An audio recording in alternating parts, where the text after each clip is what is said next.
koma asanazipange introduce tingobwerenza kuti cholinga cha msonkhano uno monga tinanenera poyamba paja ndikunena kuti tipange understand mmene ntchito za mining zimayendera. Tikapanga understand tipange appreciate zimene zikuchitika komanso tithe kupanga identify zimene sizikuyenda bwino. Ndi cholinga choti tikazidziwa zimene zikuyenda bwino mapeto ake tigwirizane kuti titani. Pamapeto kwambiri tikufuna titeteze komanso kusamalira chuma chathu cha migodi. Nde patsogolopa pali anthu amene ali ndi ukadaulo osiyanasiyana, mafunso amene tingakhale nawo kapena ndemanga zimene tingakhale nazo tizikhala tikupereka nthawi yake imeneyi. Nde tikumbukire kuti tizikhala tikukambirana zonse kuyambira presentation yoyamba mpaka presentation ya kumapeto. Kupatula pa ma presentation tanenaja tikhalanso tikukhazikika pa udindo wa atolankhani kuonesesa kuti ntchito za migodi zikutipindulira komanso tikuzisamalira. Udindo wa atolankhani ndotani, udindo wa ma CSOs ndotani, udindo wa ifeyo ngati nzika ndotani. Izi ndi zina mwa zimene tikhale tikusindika nthawi ya program yathu. Pano ndifuna ndasire microphone anthu amene ali kutsogolo kuti tiadziwe kuti ndi ndani. Zikomo ene ndi Miko Kubwalo ndikuyimira ku CMG kumene ndimagwira ngati Human Resources Manager. Ine ndi Khumbo Mbeye mlangizi pa nkhani za kasamalidwe ka zachilengedwe ku Council ya Karonga. Ndine Edgar Phiri ndine mkulu kapena chairman wa mabungwe Karonga muno. Zikomo.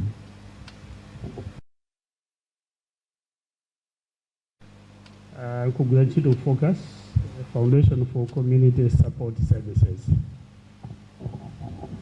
Ine ndi Innocent Nazombe kuchokera ku Tonto FM Radio ndine director. Taswera bwanji tonse. Ine ndi Khumbo Nkandawire mlangizi wa za mapulani ndi chitukuko boma la Karonga. Mwatandala uli monse. Ine ndi Vincent Winga kugwira ntchito ku upo wa CCJP Karonga Diocese. Zikomo kwambiri. Monga amene tinanenera kuti amenewa ali ndi ukadaulo osiyanasiyana pa nkhani za mining. Tikufuna tiyambe ndi kupanga comment kapena kufunsa pa ma presentation amene achitika tisanayambe kuyankhulapo za chilendo. Nde panachitika presentation ya FPIC, Free Prior Informed Consent. Panachitikaso presentation ya Revenue Sharing and Development. Panachitika presentation ya Access to Information and Participation.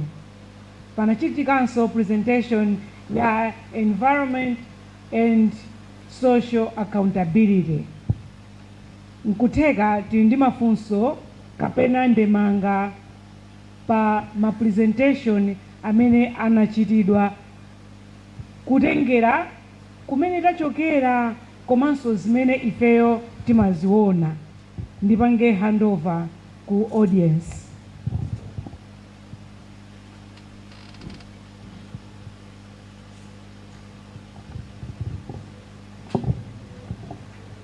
Ayamba ndani ndikudziwa aliyense akufuna atayankhula koma ayamba ndani.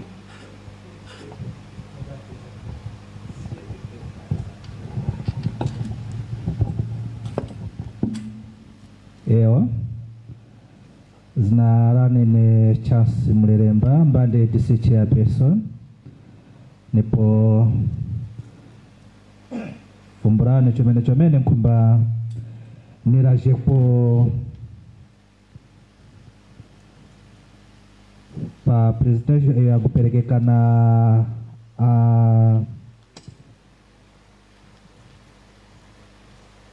amalirino apo vangu zayo apo chomene vya vantu vanyake panji maminers anyake au kufikira kunyengo ya sono apa wakwakuti misonko yawo wakusonka kwene parakana ndinande tikuona vanyitu ngati vakeso para vali mkampeni yawo ya kutolera ndrama za misonko izi mabusiness ananda kuchitikanga kusainkanga kwa kuti vanyake mabusiness anyake vakujaranga nditu chipachoti muntu watondeka kulipira misonko ka kunkhani ya mining chifukwa cha vichiwo valekereranga maminers kuti varutilire panji vafike kwa vyaka nditu kwambula kulipira misonko yao. Question number 2 ikwiza apo kufumira office ya environment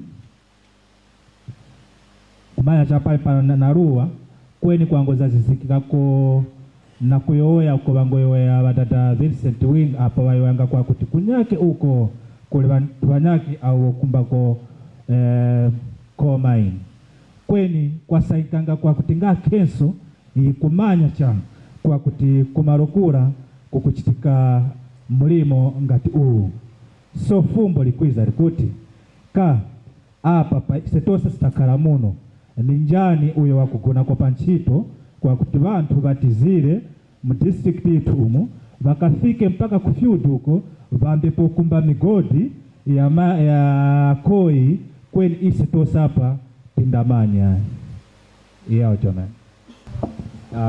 Ziko mokwambiri ndikufuna ndingo fusa pankhani ya mwalirino pomwepo kunena kuti kodi council ikakhala kuti ikutolera misonko pankhani ya mining kodi kagwirisidwe kake kanchito pali strategy ina iliyonse yoti inakhazikisidwa as ma guideline wonena kuti ndrama za mining zikuyenera kuti zigwire ntchito yotere. Usola chiwiri I think ndimafuna ndivesese pankhani ya CDA community agreement kodi miners or my investor akabwera kumuzi imasainiridwa before mwina after komanso kupitirira pamenepo ngati council pamakhala nthawi ina yake yoti kaya ndikotale kaya iyere kuti mumawaitana ma investor aja kuti muunikire kuti kodi ndondomeko zomwe zinalembedwa mu CDA zikukwaniritsidwa kapena ayi. Zikomo kwambiri. Manja kuchulukirabe chabwino titengeso titenge limozi kena kwa yanke before we take the next round. Ene ndine Clement Kita Kirupura ADC chairperson. Ene mkumbani fumbe nanjira pa dada winga vangu zayoya kuti kuturuvi kuri mining coal ka boma rumanyapo za kutiruvi kuti vanjira uri kuti wakanjireveka kwa mbojima mining hii ndio nakumbani fumbe yewe taonga mafumbo ya kwasia specific presenters kweni it may not be only those that made the presentations to respond. Tawanyakeso tingasazirapo if there is need kusazirapo after uyongpanga that presentation wayoyapo. We'll start with the question that was directed to the accounts team. Hope Madam DPD Mwina mukoza kulitenga because you are the Mwina with assistant the agro environment. Otherwise that is directly going to the government. Nkani ya non-compliance yama investors only revenue saa kupereka mango asia why pamene ena akapanda kupereka msonkho wawo wapachaka mumakayikirapo chiloko chanu. Why not these minors? Tiyambe kaye ndi limenelo. Zindivuta kuyankha kwambiri. I wish ni aka finance akanakhalapo because ndi amene amatsatira malamulo awo, amazilondoza bwinobwino kunena kuti mabizinesi amene sakupereka ndalama za business license indeed ndizoona kuti amatsekeredwa. Komano ku mining ku chifukwa chani mwina kuli non compliance anthu sakupereka ku council koma kupanga be operate. Nde kamwina sikomo kwambiri ndimafuna ndingoyankha kubenawo funso ndingoyankha bembali ina meyana fotokoza kwa accounts moja of course foti ndinalibe mpata oti mina ndinakathanso nane kufotokoza mbali yanga. Chimene chinachitika apo nthawi yake ndiyonena kuti I think last year ngati sakulakwitsa panali councils meeting imene inagwirizana onera kuti ngati amamainzi ndalama imene tizipereka is 2.5 million imene amasonyezera muja zathu accounts muja. Komano councils meeting ija anazakhala ndi meeting imene anazagwirizana onera kuti no ndalama yachuluka koma ndalama tiyitsitse ifike pa 1.5 million. Ndiye meeting yawo ija atapanga unfortunately anthu aja sanatigaire nafe ngati ma minutes kuti atifotokozere kunena kuti ndalama imene mukulena kuti ali kulipira ndi ndekha ngati be azathu aja okhaokha amatsutsana padalibe ngati mgwirizano. Ndiye tinangouzidwa kunena kuti ndalama imene mulipira panopa ndi chani 1.5 million. That's why even pa ujeni paja pakonisoni ndi 1.5 million imene tinalipira. Komano nkhani ndiyonena kuti I think itali yako office because tinafika kuti tinayankhwana ndithu ndi anzathu aja ndithu kwa nthawi yayitali.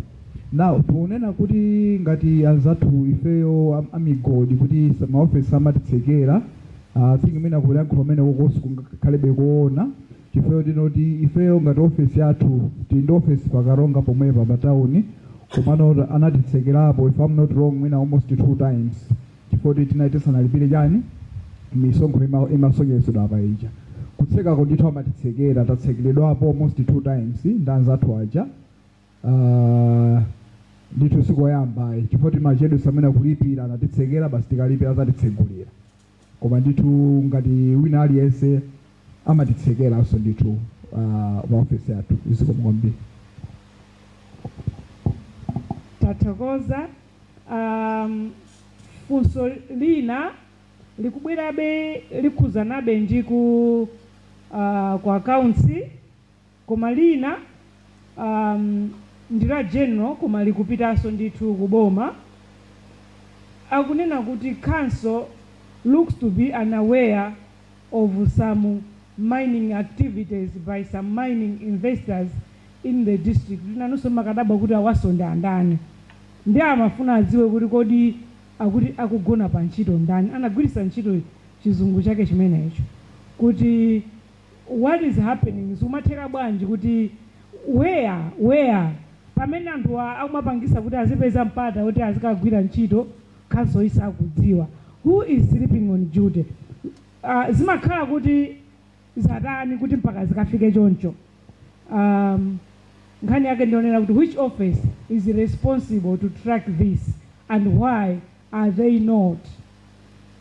Lina likukamba za ma guidelines for utilization ya revenue yochokera ku mining. Timangozika mumpika umozi kapena timazika pazokha kuti za mining zigwira ntchito izi. Mafunso awiriwa mwina akhoza kuyankhidwira limodzi. Mafunso awiriwa ayankhidwira limodzi kwa onse akupanga target boma. Zikomo kwambiri ndi yankhanawo funso loyamba loti tikuchitika ndi chani kuti mpaka na wamainzi olo miner ali ku ground osaziwa akuboma. I think specifically amapanga point out mgodi wa not Tulubi, yeah. I think vuto mwina challenge nyali zinazo oleneso mene nimamva kuti tuluyu ni madabu kuti ndeiti but the name imene ili pa paper ndi zaizai imene ili mu records belongs to Pex Ligoya anabwera around 2021 or 2022. They have the documents, we have the records. Koma zina la tuluyu ndi natizizimusa. Ndingopempha nawo nyumba yonse kunena kuti a chief accountant anatalika pang'ono koma akubwera. Nde ndipempho langa kuti mafunso onse okhuzana za ma finances tenti adikire akabwera kuti azatiyankhe bwinobwino. Otherwise enafe tipezeka kuti tikuyankha zina pamene mwina zimachitika on the ground ndi zina nde tikhanga tapangana mislead. Zikomo kwambiri. Tathokoza aliyense ali ndi ntchito yake imene amakhala kaswiri pa ntchito imene yoyo nde tadikira anzathu aku accounts kuti azatifotokozere pamenepa. Funso lina limapita likukhuzana ndi CDA Community Development Agreement kuti kodi imasayinidwa liti asanayamba kugwira ntchito kapena atayamba kale.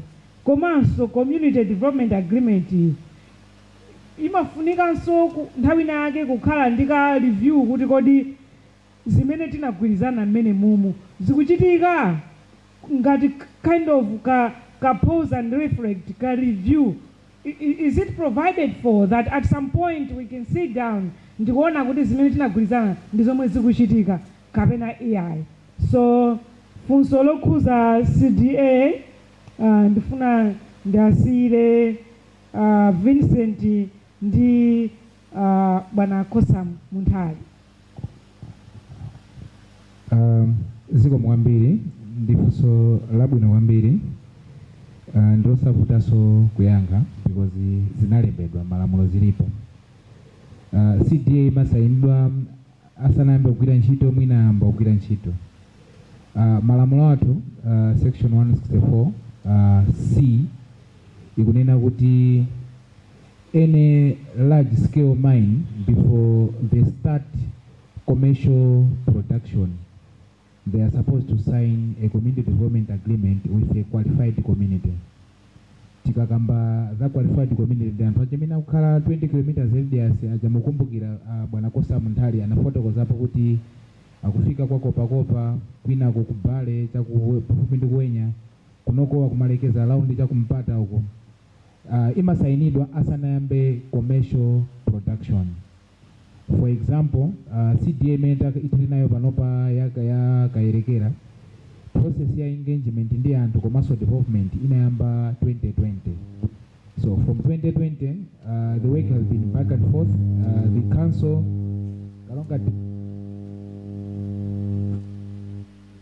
Karonga District Council district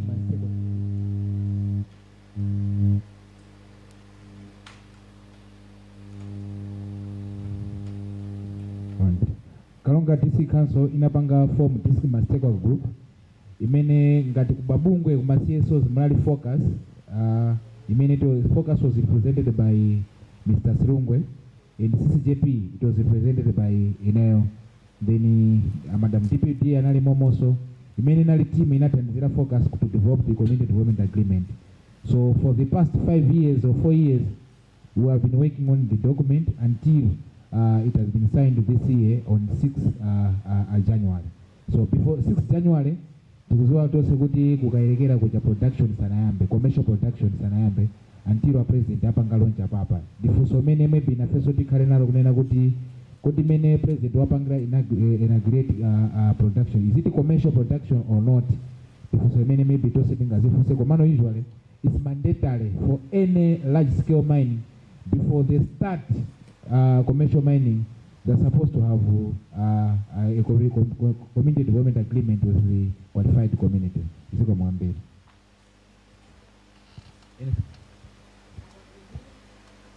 Okay, in terms of the review, I mean, CDA many I can share. I have it, the signed one, WhatsApp, alias share. Even the MDA, deny also little share. The review, I just have to verify, but it should be, I think every 3 years, not 5 years. I just have to verify. Komano, in the CDA, there is a review, there is a room for a review indeed. On the review part, we initial proposal like is it chitika 2.5 years, like Pagatikats. But the final, as I just said, also you'll be able to verify to the Kumapeto, which is not a standard. Command Steering Committee is supposed to submit biannual activity report. Steering Committee, like when they are supposed at least to meet quarterly. But in terms of the action now, this is the CDA, line by line. That type of the review, that's what the final document talks of at the end of the 5 years, but still more recent kind. It says 5 years, but we had included to say, is it chitika mid-way, mid-term review, and that was on the principle, Zintuzima Sita. So you cannot have a CDA, Paka lifespan Yajani Yamaini, this is not on. So it's a document that steering committee, chiefs and civil society and all of us, we can still go back and initiate to say, no, I think this statement is not helping based on the response. But in terms of submission biannual activity reports, how they performed, they are supposed to be biannual. Command of Lotus is obligated on year to submit how they have spent the 0.45% of the annual gross. I think Vincent might also share sales revenue. What in Damas made is also the budget sheet is also Zapachaka. Thank you. Thank you very much.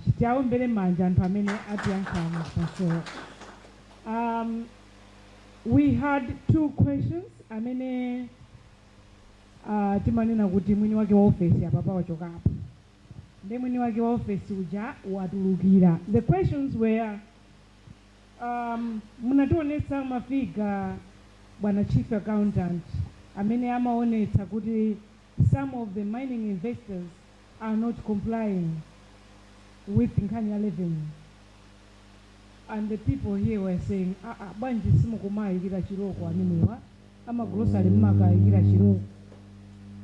The other question. Thank you, Madam Convener, and thank you, audience. Apologies because I had sneaked. We have another training organized by UNICEF, and it's for finance officers, so I had just to dash for a moment. Thank you for the questions which I want to respond to. The first one, which is on what do we do on those who do not comply with our bylaws in terms of business premises, licenses, payments. Our bylaws are very clear. The updated ones which you can access through our office requires that on the first of each financial year, all business operators should be duly licensed with the council. As you have rightly observed that maybe we are harsh on some of business operators by closing. However, I should say our bylaws are not selective, and in fact our officers as well are not selective. We close without looking at who is doing what, or maybe if they have financial muscle or they don't, as long as they operate their businesses. Karonga muno tikujala. I'll cite an example. Last financial year, tikajala mines ya Kapiri Mutende. We have, he's operating, is it in Kachira? Yeah, Nkachira and Lisikwa. Mamainzi yose abiri akajalika wakazaimbira ADC. So for others who are connected, they even call my politicians to the extent that this other time mpaka nkaimbirika phone kuti iwe ADC wakujala iwe mbu kujala ma businesses. So and the same applied to Kapilumtenda. I think they were closed, so he had to call me. I just said abwana tukujala without looking at my faces. Yeah, so I can comfortably say it here that they are not spared. And for this year, Tigaza Jalia, there's another coal mine I've just forgotten. I think it's called Maulambo. They have offices here.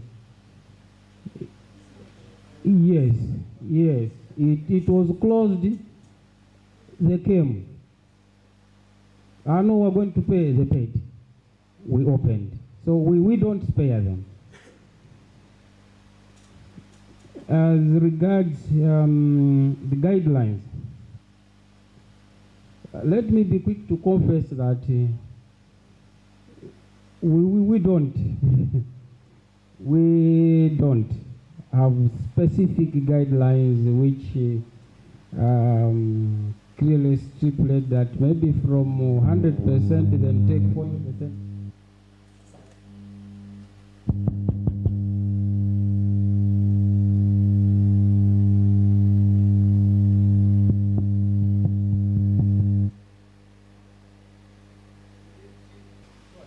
Okay. Yeah, so in terms of guidelines, we don't have guidelines which will say either use 20% or 40%.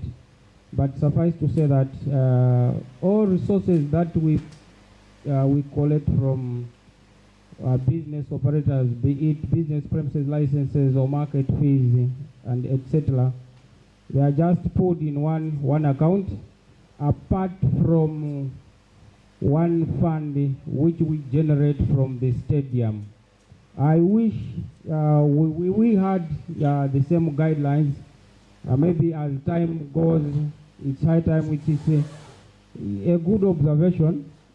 If we have ideas that from the monies which we generate from miners, 10% should specifically maybe address this issue, then that we think that should be the way to go. The same what happens with our stadium. Initially, we were just pulling all the resources. So it was difficult maybe to prowl back to maintain the facility. So what I meant, Madam Convener, we may welcome ideas, but those ideas should specify the areas. Then we have our planner who's here. She'll take the message, and maybe the next time we convene, we should be able to say that our bylaw on business premises licenses fees, we're saying 10% should go back to such an area. Thank you so much. Zikomo kwambiri tifusanso funso limenelo nthawi ina yake kuti inu patati pakhale ma guidelines iniyo mungakonde kuti ma guidelines mukhale chani, chifukwa funsolo is insinuating kuti ifeyo tikanakonda kuti tizidziwa kuti chuma chathu chochokera ku migodi icho tiziziona kuti akhaso apanga izo from migodi. Ndi zimene zikutionetsa kuti ndi zimene funso limenelo likufuna. Ndi nthawi yake tikufunsani mupereke ma ideas yanu kuti mungakonde kuti ma guidelines mukhale chani. Panali manja enanso okay, tisanatenge manja ena pali comment kuchokera kwa panelists. Ziko mwambiri, what I wanted to comment is that as a council anapanga present the ground revenue imene as a council imatolera komano ku migodi kuli misonkho yambiri imene boma direct limatolera. So maybe funso linayang'ana kwambiri pamaso pa imene council ikutolera. Komano ngati boma imatoleranso timati license free. Kuti apereke license munthu ayenera alipire. Boma limatoleranso ma taxes kuchoka kwa migodi. Boma limatoleranso ma royalties kuchoka kwa migodi.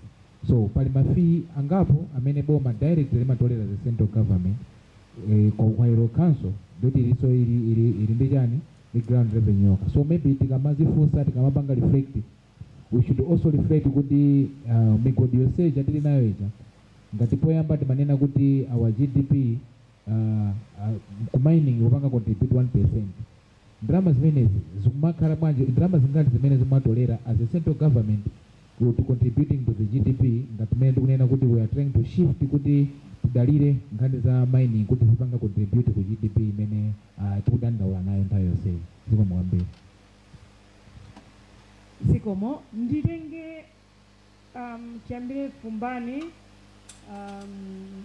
bwana Ndovi, then one. Okay. Let's start from Fumbani. Thank you very much. Good afternoon. Yeah, it's Kumbanani Mwale, Evangelical Association of Malawi. First of all, ningofuna ndithokoze kufanya presenters athu. Of course, I missed most of the presentation, but I know kuti munabwera ndi katundu abwino ndithu, and you have shared that. Thank you very much. Toyamba so tithokoze Vincent Winga wayankhula zimene zimayenda mutu mwanga kumapetoko. Tikukamba zonena kuti iyayi tizipindula nawo migodi. Pamene ndikamamva ma conversation tikumaganiza kwambiri za pa council level. We are not thinking at the country level. Pamene tikaona when it comes in drama zimene zikubwera kuchoka ku migodi, zambiri zimapita ku central government. Council kuja kumapita kusochepa. Akukamba 1.2 million ni ndalama yochepa kwambiri. So tikamaganiza tiziganizira no drama zonse in general. Central government kuja kuti akulanda ndalama zingati. Ngati central government ikumapanga kutsitsa ndalama zingati kuzafika kuma areas kumene kuli migodi. Not only looking at the council, because the council ikupeza ndalama tochepa kwambiri. Choyamba ndimafuna ndingoonako, of course I missed most of the presentation, but on revenue sharing and development, I would like to suggest kunena kuti my mining company be listed on the Malawi Stock Exchange. We have here we have Lotus. In Lilongwe we have Sovereign Metals. You look at those companies, they are Australian, British and whatnot. If you go there, you find those companies, they are on the stock exchange. In New York, you will find the Sovereign Metals there, and it's doing good, while it's operating here in Malawi. So what if those companies, they also enlist on the stock exchange, so that the Malawians can buy shares and own part of these companies? I think that way we will be able, putting that former citizen, I can own part of the mine if they list on the stock exchange. They would know this wanga drama. Company jegamapanga drama, igamakula, ineso this was as a Malawian, ndukutaniso, ndukulemenaso. See? So I think Manakosa, I know Makala Mevando Igulu, you can take it up there. But as we are developing my policies my guidelines, as we are reviewing, how about we take that as one of the things that because of Wanga so Golomonomo. And the Mafuna song can you put access to information. It's a very important thing because all the things in Madandaula is because we do not have access to information. And as a Fusa Zokuzanandi Tululi, I think I'm at it, Tululi, you are the one who has it. Where is Tulu? Is it what? Kribulo? Chisi? Yo, so we have the ADC chair asking about Tului mine. This is the Munhamina Manganila Zajitukuko Mu Kiribula ATC. But he is not aware of the official name of the mine, Imenili Mujani. So where is the community participation there? Access to information and community participation. We still have those gaps. Our Churazina Lina, the officer has mentioned the different name. It's the first time. Okay? So bwana sana zakambako zokuza nakodi izilo la Senegal lo South Africa. So you see amambira kumeneko playing around with the names. Mukapita ku court mukapanga suit ului court ikakuza kuti this one doesn't exist. You see? So you have lost the battle before it has even started. Issue of access to information. I think in a way, as that time mapira ntchito za boma, ababa they play a very key role. Even if you look at access to information, amanena kuti ma department aboma akuyenera kukhala ndi officer amene akuona za information. If someone is looking for that information, they should be able to go to that officer specifically and ask for that information. But we have those things here at the council level. If someone is looking for information in mining, good. Because we have our health, our environment, we have our health and whatnot, but we have that office. In the mining authority, it's non-existent here in the Karonga district, or maybe I started to be collected. But as far as I know, they are situated there. And I'm going to present to the council, and then they start to operate. So I think above access to information, maybe we should be looking at those things. We say we have these Malamulo, but is the information accessible to the ordinary citizen? Ngati council, I feel like we pamene bobo tindi ntchito yaikulu kwambiri. Only this I think ndikanakonda pakanakhala kupano pati ndi bwana PRO the one amene ali woyang'ana za information ya council amayenera kuti akhalepo ndithu because ma issues ngati amenewa akuyenera kuti azikafika kwa iwo. Yeah, I think zambiri zina zimene mafuna kuyankhula anayankhula kale anzanga ndilekeze pompo zikomo kwambiri.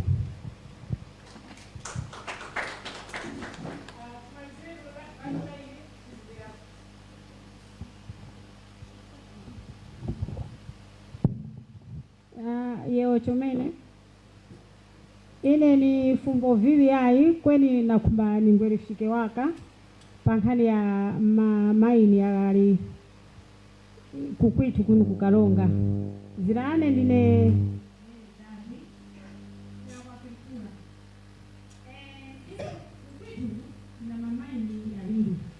Kasanta beni na Mwaulambo. So ile nakumba kuti nimanye waka pankhani ya Malamulo. Bwana Kosamu nkumaya kuti mukutiyimira pamasujo aise kuno kukalonga tusangana nawo pamasujo anandi makamaka pankhani yeniyo ya mainiyo ile nakumba kuti ningwerishike mchifukwa chakuti Malamulo muli kwambapo kuyoya paka nyengo. Malamulo para banyitu ba mining aba bakwiza ikwenda kuti vyambirenge ku area kweni kuko ni ku ground bantu ba ku ground bala batorenge po gawu kuti para bala bakwiza bala nawo baye kuti bali aware kweni nkumanya cha ichi chikuchitika kuti ka nchivichi ichi kuchitika panthazi hapo usanga kuti waka ise mukaya mula tikuzakaona kuti ntchito yambako huko ntchito yambako igwirika kenaka apa choko waka usanga kuti ababayimisa so ise tanthu wa mukaya icho chitika tuchimanya yayi and so bala bamaini bala nga kwa ise vina Karonga ichi nchikaya chitu ka abantu aba bakwiza uli mchikaya mura kuti bambe kugwira ntchito mwabanyitu kunthazi uko imo mukutiyimira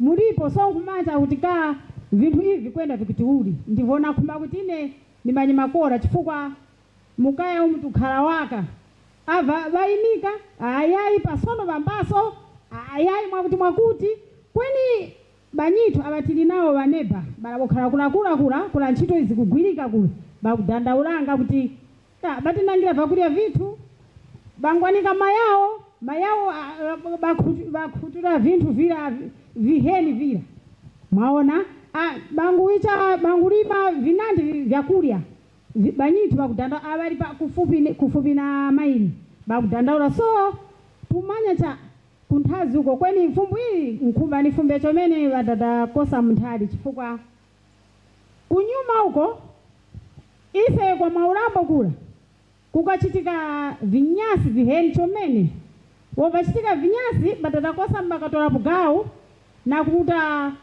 mulonga wa Rufiria bakasanga somba kusika huko zafwa zekhawaka zafwa so ya nditu tumanya cha kutika mwatireka uli vatatakosa mkuzakafika mwahunu kuti madandalo achari akuchitika yeo chomeni.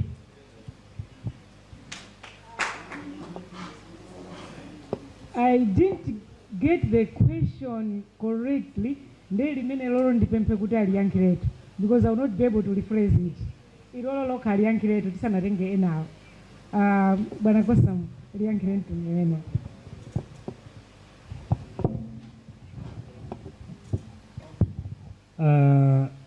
Mama Japi nalipulika chomene fumbo lako.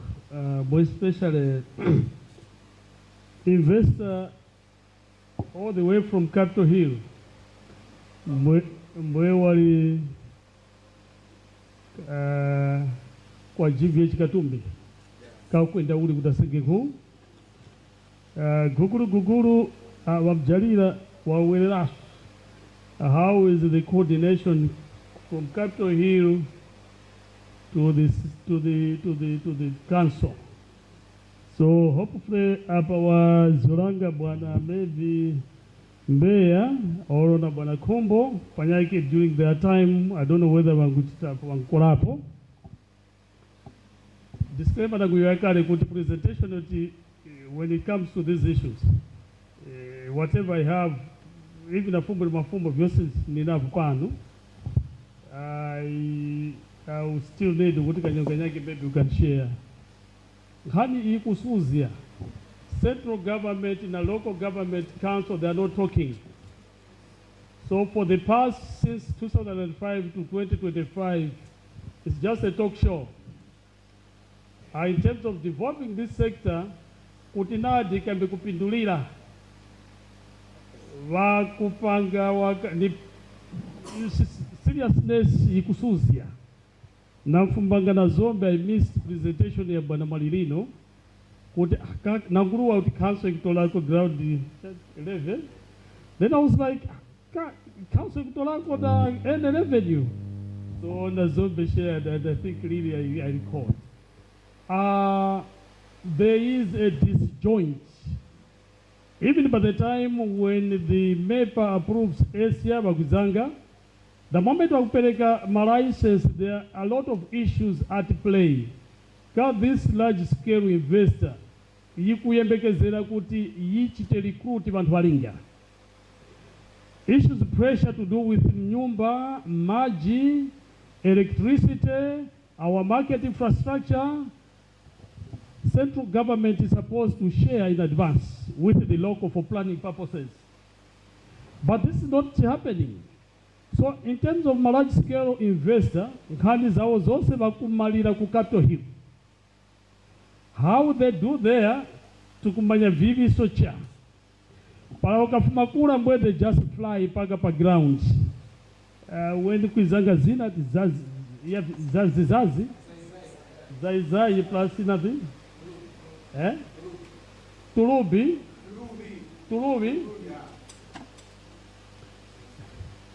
Is inatukubanya huko ni vini zavi. That company official zai. So Pex Ligoya panyengo iparadini yakapanganga vile ikapanganga ndio yakawa governor wa Reserve Bank. In my research nchitwenkuleta kuti ilikuseri I quoted him even na kusintatabwa. It was the end of the day when he said, Malawi, we didn't know that we were losing after phase 1 yose ya uranium waluta. Fumbwe kwa fumbanga na upanyengo iwo wakamanya ngewalala. So nkani ya mining itukuiona muhanya ndiyo ikuchitika usiku cha.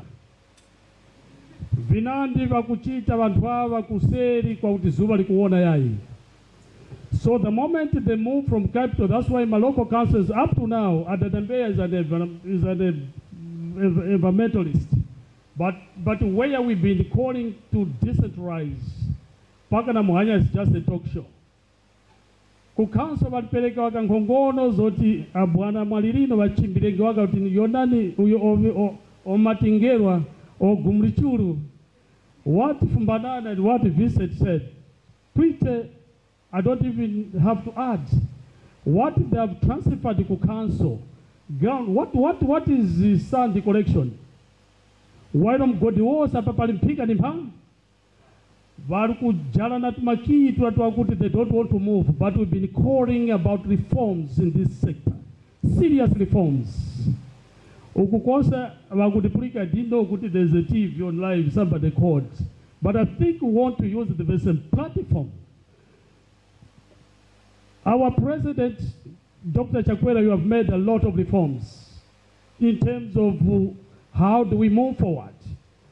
Particularly, issue to do with making sure Malawi wamekupendula.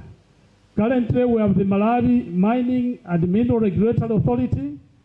We have the MAMICO, the state of the lab. There are some developments to make sure that, recently you mentioned of no political interference in the operations of Kairekera. Excellent.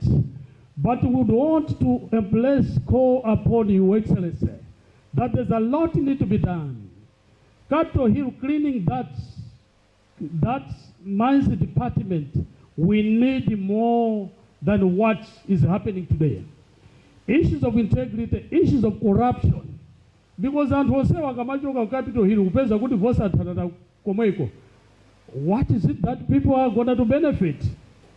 So there's a lot need to be done to make sure that amena pasidwa license without whether mukadasa system anali number 10 komano hapanga pa priority. There's a lot that is happening behind the scenes. So in this sector, issues of corruption is the order of the day. That I can say without even. Issues of few people benefiting, that's the order of the day.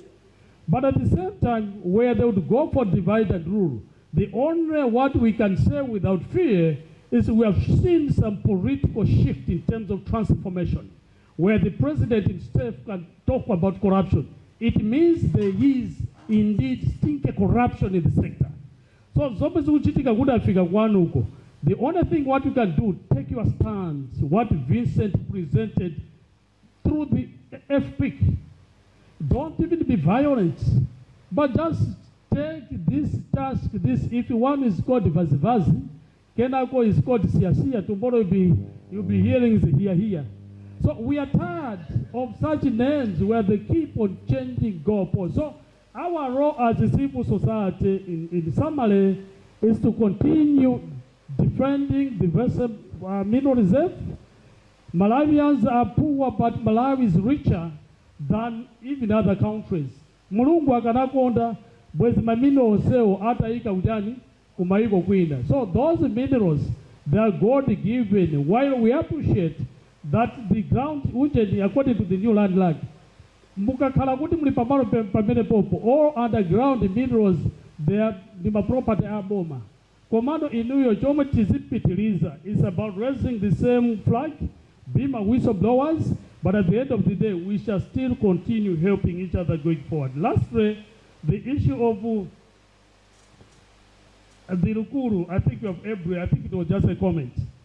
Going forward, don't get tired. We can applaud EAM for organizing these Indabas. They help us, they hold us to account to say maybe we are not doing fine. So it is very important to continuously empower the groups at community level so that whoever comes the duty bearer should be held to account. It's not that easy. Get united. Make sure that when you stand about these issues, even the amount of wind just stand on the matters of principles, integrity, to make sure that Karonga hii the future generation can as well benefit. Thank you. Thank you very much. Manja mwao. Manja. Yeah, he deserves a hand. Nthawi itali komanso zomveka bwino. Kutsogolo kuli mapaneli sena, they want to make a comment pa nkhani yake yomweyo. Koma asana yankhule tifuna timve media.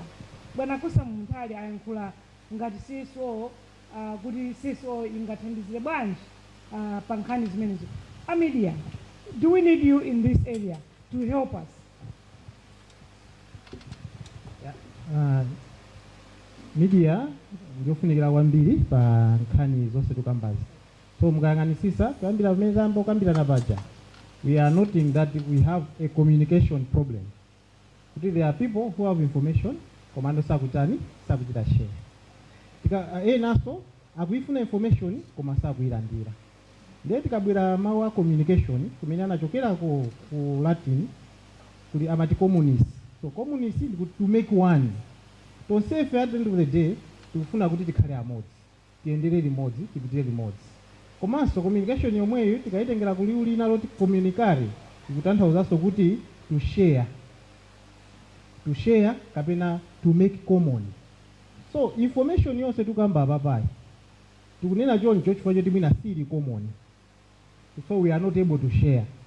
Chifukwa chake amene ankapanga constitution ya Malawi pokhazikitsa mfundo zoyendesera dziko kapena principles of national policy anayikamo section 13 ndipo subsection O imene imanena kuti public trust and governance.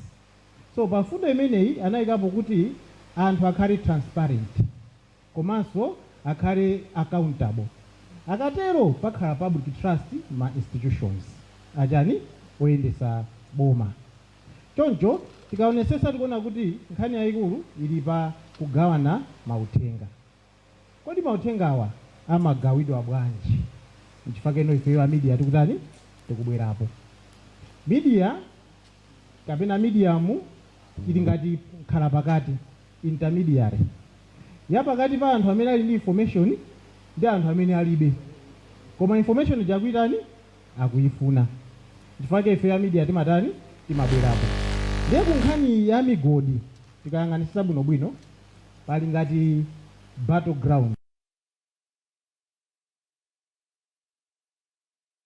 Vuto limakhalapo ndokuti mene tapanga Indaba ya lero tizapanganso Indaba chaka chamawa. Pakatipa tizingosungira nkhani tizazikambanso chani chaka chamawa. Komano titatinopa mnopa pamene tikupita ngati one of the resolutions kuti tikufuna kuti public forum yipitirire zovuta kuti tizibweresa pamodzi anthu osewa mwina wiki iliyonse kapena mwezi uliwonse. Koma media, chifukwa media ngati radio kapena news ili cheap, kungobwera anthu kuti investor wabwera, wa CSO wabwera, mwina wa community wabwera, tabwera ndi pamodzi apa tipange program 1 hour. Awa afotokoza mfundo yawo, awafotokoza mfundo yawo, awafotokoza mfundo yawo. So sitingathe kupanga coordinate effort yokunena kuti discussion iyi imene yamba pano titayipitiriza ma media platforms amene tili nawo. Ku Karonga kuna nakamba za community radio, kuli Tuntufe radio, kuli radio Dinosaur, kuli ama newspaper amene ali ndi nthumwi zawo konkuno, kuli ama wailesena. Can't we have that forum ya continuous dialogue? Can't we have it? Choyamba chimene chocho. Media so imabwera ndi community engagement. Anthu a community aja timakafikira okha afotokoze mavuto awo. Komano ngati chakujeni kwa Mwaulambo kunali project pompano ya CCJP tinali ndi wireless, ndi program wireless liula amayi ku migodi, lizyo la wamama ku migodi. So timapita ukajambula kuti amayi akukhuzidwa bwanji ndi migodi ndikumabweresa pa wireless. Tikatolera mfundo ija timapita kukafusa ma duty bearers kuti nawo satani ayankhepo. Soncho titakutenga a community voice yawo ndi abomaso voice yawo ndikubweresa pa wireless. So in that place, in that way panali community engagement. Komanso kumbali inano ndi media can now play role yophunzitsa education. Pa education ipa ndiye kuti tiphunzitse anthu za mmene ntchito za migodi zimayendera. Komano pamenepo pamene masoano ma expert aja afotokoze mfundo zija tipereka space pa wireless. Afotokoze mfundo zija kuti kodi mgodi kamabwera umabwera bwanji, umayenda bwanji.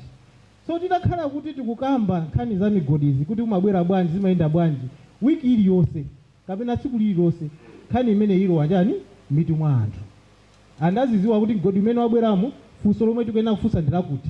Tioneseni license yanu, tioneseni CDA yanu, tioneseni chani. Then aliyense vini mwana pati ana amamvera wireless. Even mwana aziziwa kuti mgodi ukamabwera chimachitika nchani, education. Komanso ndiye kuti so timabwera posto ngati media pa nkhani ya accountability. Accountability ndiye kuti timachita investigate, muli atola nkhani munoma mafufuza nkhani. And media imachita thrive on gossip. Ifeyo ndife anthu amabodza ndithu. Timafufuza kununkhiza kuti chachitika ndi chani. Tikachipeza tifufuze tiauze anthu. Ndiye pochita thrive on gossip ndiye kuti timasowaso kuti anthu atitani atipase matipi. Atipase information. Akatipasa tipi ija ifeyo tindi mphamvu ngati media tindi mphamvu. Tikhoza kuimbira aliyense m'Malawi muno. Atipasa information. Akapanda kutipasa tipitabe pa wireless, tipita pa news kuti awawa tinafunsa izizi sanavomere. Komanso sanatiyankhe. Ndiye pamene popo tayambisa kale kampungwepungwe pakati pa anthu awiriwo and they will come back to respond. Ndiye kuti timabwera ndi investigative journalism, ndiye anthu amene muli ndi information apase natola nkhani. Afufuza akafufuza akayipeza uchani auza public. Mina chomalizira ndionera kuti no ma benefits aja kuti anthu ma revenue collection imene uchidwa collected anthu sakuyenera kudziwa. So information imene ijaiso ndiyo tikabwera ifeyo ngati media tikhoza kuifalisa kuti ipite patsogolo. Zikomo kwambiri. Zikomo funso limenelo linapanga attract mayankho kuma panelist ambiri. Koma chifukwa cha nthawi nditenge mafunso omalizira. Tinali pa law imeneyo. Okay. What you said is very important. Bwana Deputy, Bwana DC. The same, I think maybe Vin might have shared. What he has reminded is to strengthen this platform which Amakamba's MSG, multi-stakeholders group, that's what he's saying. The media provides the platform. But udindo woitana a company, the Boma. Udindo woitana ma civil society, the Boma. Udindo woitana kuboma. Ijeti malongo sora kuti pa national level we have the same. Aboma liko follow, ama company follow ngati board. Civil society media liko so follow. Kukalonga kunoku inayambika kale but inagona. I think Vin might have shared. How many kuria deputy agondwe adatuma Bwana Chavinga. So the last meeting we had, we also shared on the same, but I think we have not gone step a mile. What is being proposed again now is just a reminder through an office to take this as a challenge. We touch base at the platform that Tuntufie is extending. Anganya, we can even keep on clapping hands because that is not a small thing. I mean, we want really to salute you, sir. Lastly, the issue of who is supposed to check. Pakali panopa la mlora panopa la pag establish mining and mineral regulatory authority, MMRA, to regulate the sector. So awawa asakale kulirongwe Bwana Mbeya, we really need them to start regulating because by law this is very clear they are supposed to do that. Yesterday we are meeting Secretary General political parties in Ponera, like this time. It was the same issue when they did their presentation. They are doing the sensitization that we are here, MMRA. We said, no, people does not need you. Kuti muzika nena, kuti fetiripo. Nchito yanu is to review and regulate. And when anatenga license muchinyengo mkuwaona. Why spending allowances from Capitol Hill to Bwela Karonga kuti fetiripo? Tukuziwa kuti mlipo. So all what we are saying, MMRA, kama imuliko, tagwila nchito, to regulate the sector. Last issue ya Malawians to move. You talk, you need to benefit. What is on the ground according to the law is the Mamiko. For Malawi to move forward is to have our own state-owned company.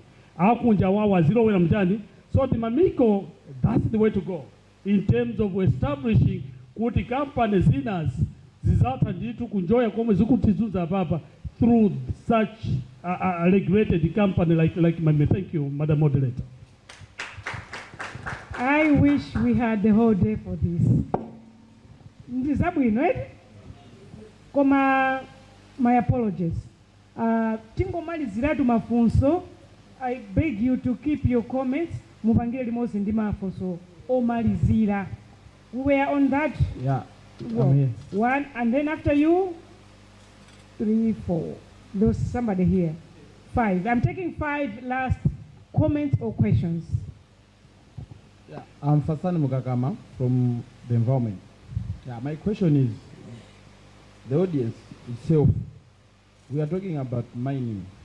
So we have talked the issue of the workers and the miners themselves. But the audience seems to be not much involved with the workers from these mining and the miners. Maybe I've just seen one from Wasambo, but the list was just too large, listing the mining that are happening in Karonga. But I haven't seen much of the people that are working in that company, that they are present here and they are hearing what we are discussing here. So next time, I think they are needed to come, and also they should see what we are discussing so that maybe we can move forward. And those workers we have talked issue of under wages, maybe the conditions themselves, but they are not aware of what is the minimum wages, but they are not here.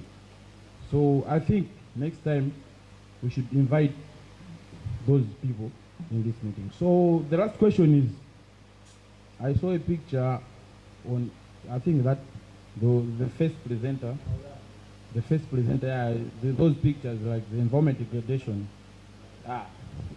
they said it's from 15 years and it's still like this up to date, and we have had issues of accidents happening due to that area.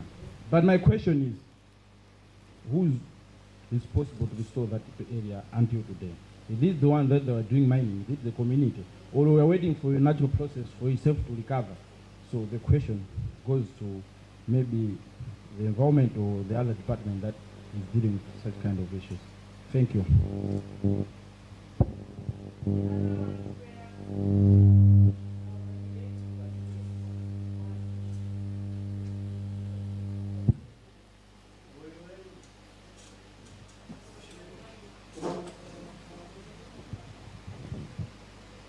Yeah.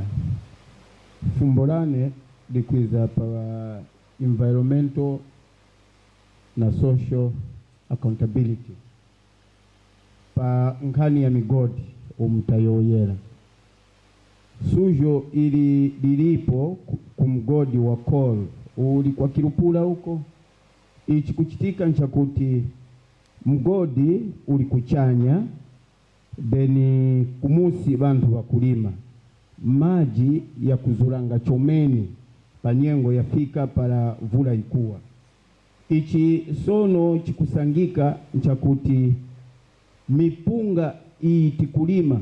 I think bangu yoyapo ba mama abo banyajapi kweni yangu wa muronga ya chitanga affect chomene bantu vibicha yangu ya wakamuronga basanga somba zafwa kula sono chikaba chichoko kweni panyengo ya sono mungani gomeja. I think by environment mulikwenera kuchita research makola kuli sujo la mpunga para mungiza kafika nyengo mpunga ukuonekera. I think chifukwa cha makala kwali ya kubauli tina sujo likulu chomene na kukolola chaka ichi vyakulya vyangu suja chomene kamba kasujo ili sono tikumanya cha kutika tingavwili kauli yeo chomene.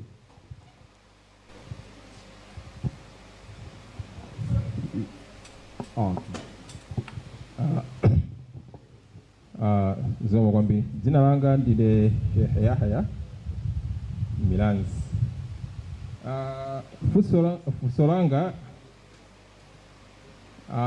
nikupita kwa Bwana Kosam Mthali ngakhale kuti ndavongozi yanga koma ndikufusana mndikologe mwayankhulapo zinthu zambiri ziphinjo zomwe zikumapezeka malingana ndi nkhani ya mining. Ma investors akabwera manena kuti amayambilira kaye amatulusa kaye production kenaka mapeto ake amabwera kuti commercial ndiponso manenaso kuti akakhandi license imakhala kuti sichophweka kuti investor uja aonese chani license yake pokhapokhapo patadusa chani 2 years mwatero. Koma pa 2 years ndiye kuti zinthu zathu chuma chathu chikutani chikupita. Funso langa ndiloti mwadandaula nanu ngati bungwe loyimirira anthu kuno Karonga zinthu zambiri zikhala zikuchitika. Ndimafuna kuti ndidziwe kuti panopa mekanizimu yanji yomwe mwabweresa kuti zinthu zoterezi zisachitikeso. Kaza 2 years iyo chifukwa tinaona olo even pa MOU makailekera atabwera paradini pali zinthu zambiri zomwe anagulizana ndi boma, nimange airport, nimange chipatala, koma zonsezi sizinachitike. Panopa tikubwera kuti chizungu choti harnessing Karongas kusonyeza kuti mphamvu ife akalongafe tikhale ndi mphamvu pa minerals athu amene tili nawo kuno. Kodi poyamba panyade kuti kusonyeza kuti tinalibe mphamvu. Panopa mphamvu zathu zionekera bwanji. Munanenanso kuti anakusumirani inuyo kuyimirira anthu. Kuyimirira anthu ndithu yayi mwakuti mwakenaka bakakusumirani ku khoti kapa nyengo ya sono nkhongono izitilenge nazo sakusumirani ku khoti. Deno ndikufusoso lina likupita kwa Vincent. Bungwe la CCJP ndi bungwe loti limaona maufulu athu mwanena kale awinga. Mwakhala mukupanga adopt ma issues osiyana komwe kuli migodi yathu. Munaonesanso ma pictures oti anthu akuphwanyidwa chani ufulu wawo. Ndiponso mabwera ngati inuyo oyimirira anthu amene ali m'midzi mmaonanso mmachitanso identify kuti ndithudi apapa anthu awawa akuphwanyiridwa ufulu. Kodi pamene popo inuyo mmaona bwanji? Mmafuna kapena ntchito yani nali yoti kungopeza ma issues kwa anthu zovuta zawo kenaka kungokhala nazo mu office? Munatani inuyo kuti mwadziwa kuti anthu akuphwanyiridwa ufulu? Munatani pa nthawi imeneyoyo? Ndikanafunsanso kwa Tricia Khumbo chiwamwa mayimirira a DC. Kodi kuma komiti ya madando pa district level ndiuziwa kuti mwina kothawira kwenikweni kwambiri uthaukhala kwa DC. Chifukwa ma investors akachoka kujeni kuntundako amazafikira pa district level komwe ili office ya dani ya DC. Madandaulo amene amachokera ku midziku kodi anthu samabweresa madandaulo ena aliwonse ku office ya kwa DC kuphwanyiridwa ufulu ndi zina zotere zokwambiri?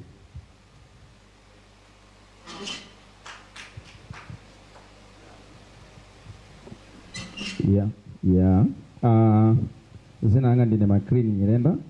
Mafunso ambiri amene mafuna kufunsa ndoti ashare yanga ndifusira komano ndingopitiriza kunena kuti monga amene amafotokozera kosa mumtali kunena zoti pali gapu pakati pa central government komanso ma councils. Mwina funso anga ndifunse kuti pali maplani otani so that mwina gapu limene lichepe. Tiziti mwina wina wake kuntundako akupanga mwadala kusafuna kuchepesa gapu limene kuti pakhale kuyankhulana mwadala. Chinanso nchoti lamulo la 1981 Mineral Mining Act kufika pa lamulo limene lilipo panopa la 2023 ndiuzapezabe kuti mkati imo muli tiziduswa kapena nene kuti muli timabo timeneto they just created mwadala. Okay, ngati sizinali zadala akuziwa kuti miyala imene ndiyo ene akuti ipindulire Malawi komanso akuziwa kuti mmene nthawi ikupitamu miyala imene ife angata Malawi tikuluza ngati tikuluza tikuthamangira kuti ayimise kayi kupereka ma license. Zikomo kwambiri.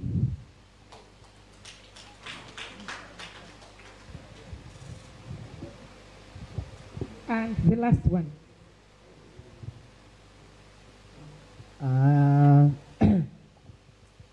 Thank you so much, Madam Moderator.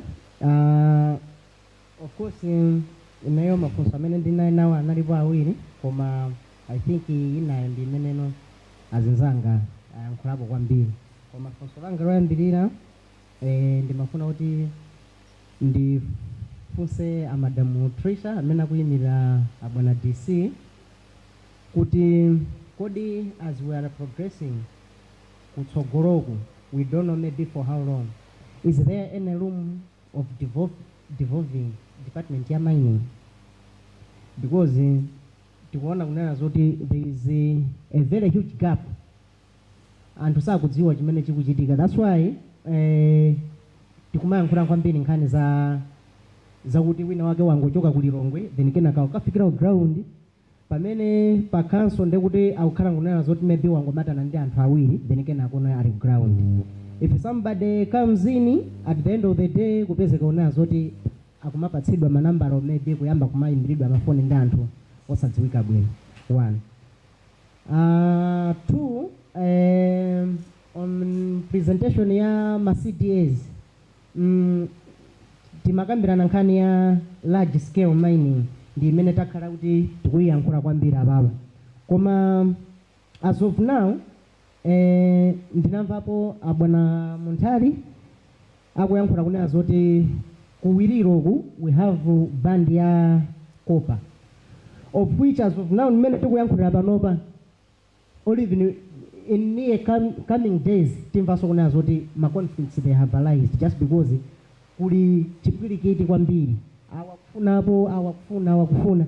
Nde I wanted to ask kunena zoti kodi these small scale mining au kapena amene akumabwera ndi kunena zoti we want to explore, kodi ndondomeko ya anthu awawa ikumakhala bwanji? Because wina aliyense akangofika like office kumapezeka kunena zoti ina kupanga vakuti so ndikufuna munipangirezi tini mukapanga assessment.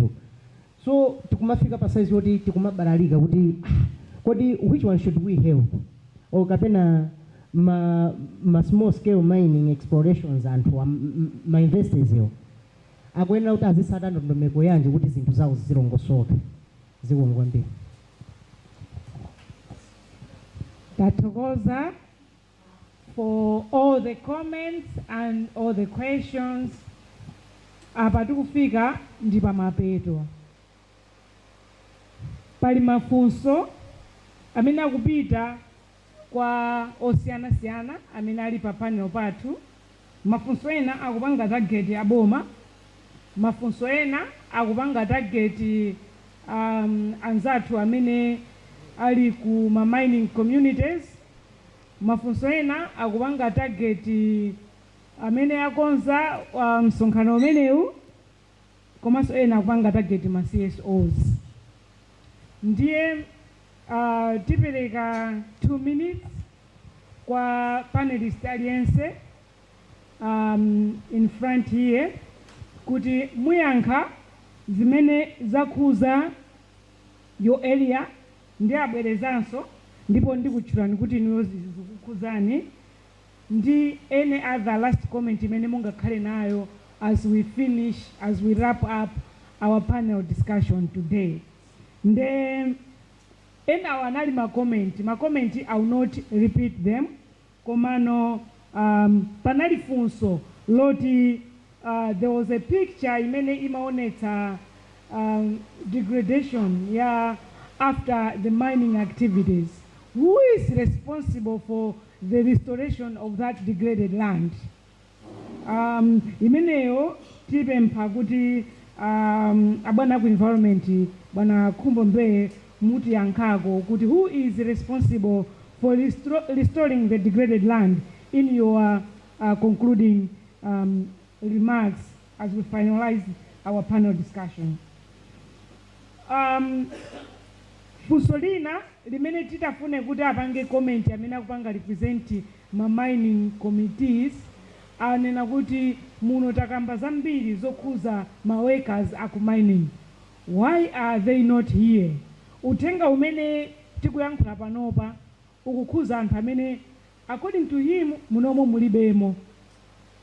Ndi chifukwa chani muti anthu amene mwachokera ku mining committee kuti kubwera kwanu ndi munthu amene ali mu mine zikumuthandiza bwanji? Yina imene ikupita direct ku CCJP imene imanena kuti munatiuza kuti mumakayendera kuma mining munapeza ma right violations. So what? After finding out rights violation munarani? That was the question. Nkania, why are the investors not here? We only have one, yet there was a lot of them on the list. Why are they not here? Bwana Kumbo Munga yankefusa vinero? Okay, Chabwino. The organizers. Oh, I thought you are. Okay, vinero. Tipanga comment. Why are the mining investors not here? In our anali ma comments. So we'll start our final comments. Amene takupasani mafunso oti mupange respond to, please do. And Mr. Kosam, you are answering all the questions from the Sheikh. I know you were not in them. You are answering all the questions that are directed to you. The tiambire a CMG mawano omaliza and comment ya zimene zinga kukhuzeni. Ine maongo maliza choyambirira ndithokoze kwambiri chifukwa choti cha panel imeneyi. Of course somebody has asked kuti chifukwa chani panopa mulipo nokha anthu enaso palibe. I think mina next time tikamaza panga organization yathu ya ojeni ngati imeneyi, I think we can do better because inenga the invitation dailandira lero mamawa.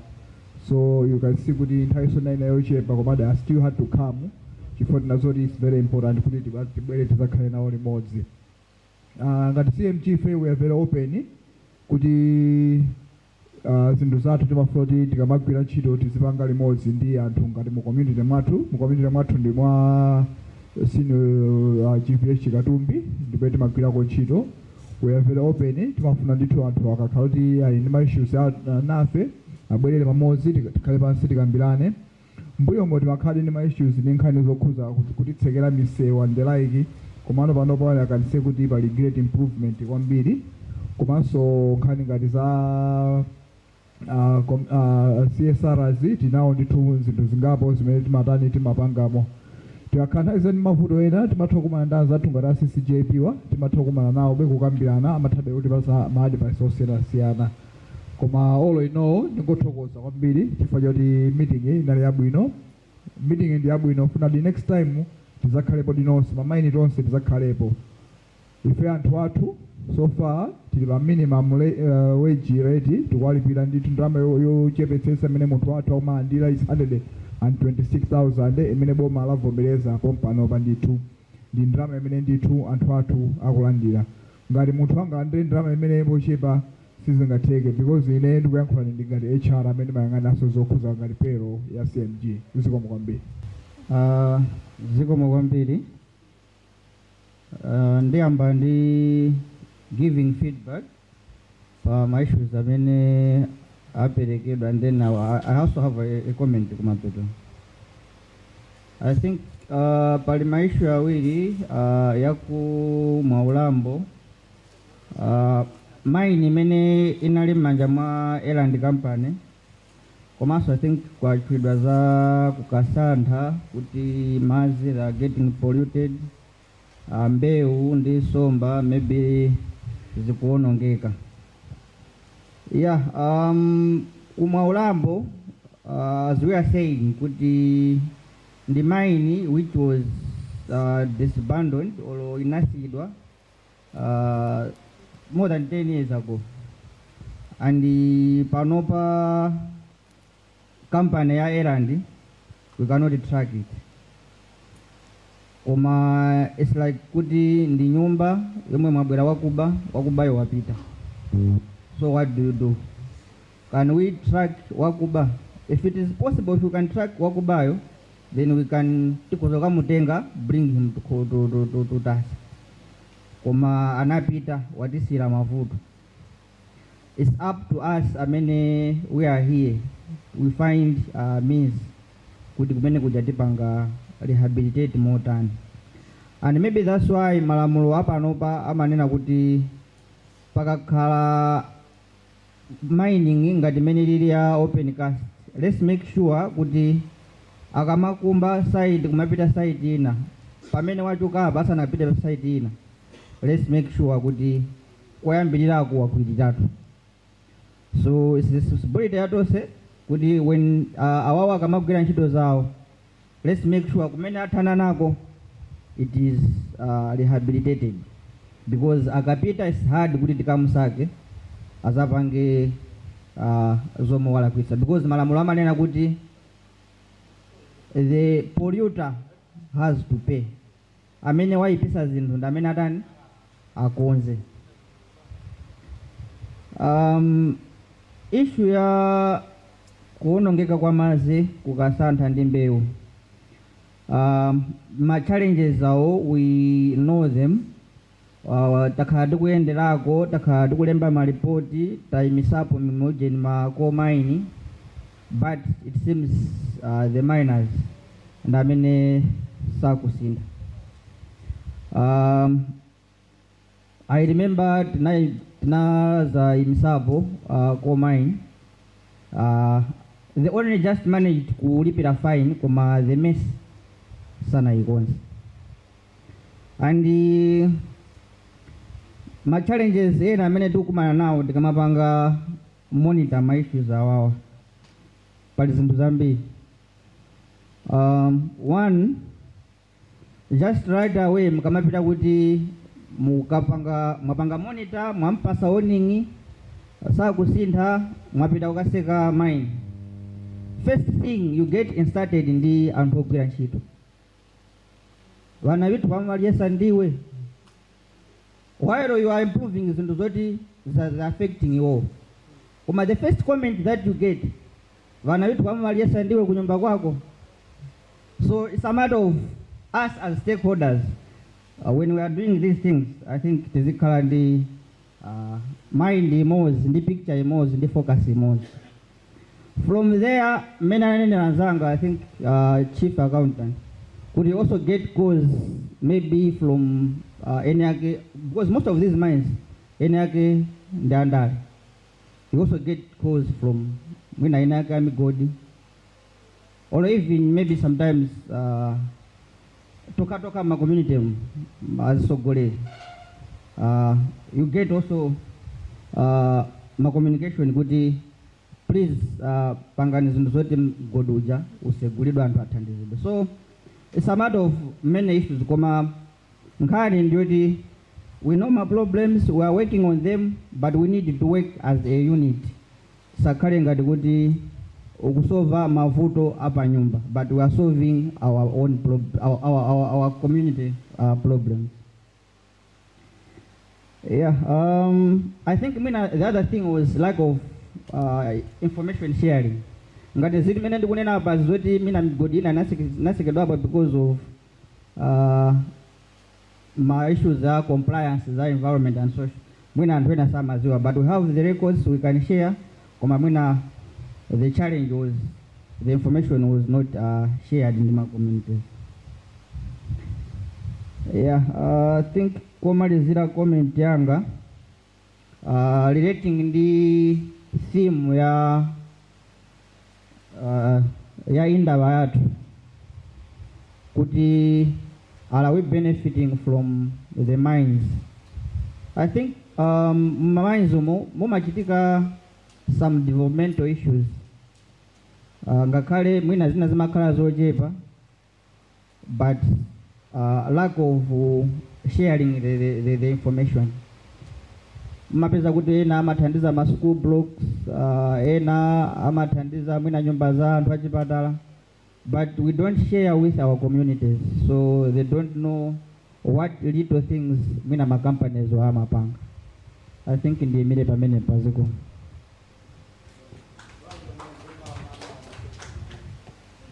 Iyo chomene nayo yakale zinalandi ni Esther Nyirenda kuimirira abamama pankhani ya migodi nafumira kwa tiye wasambo.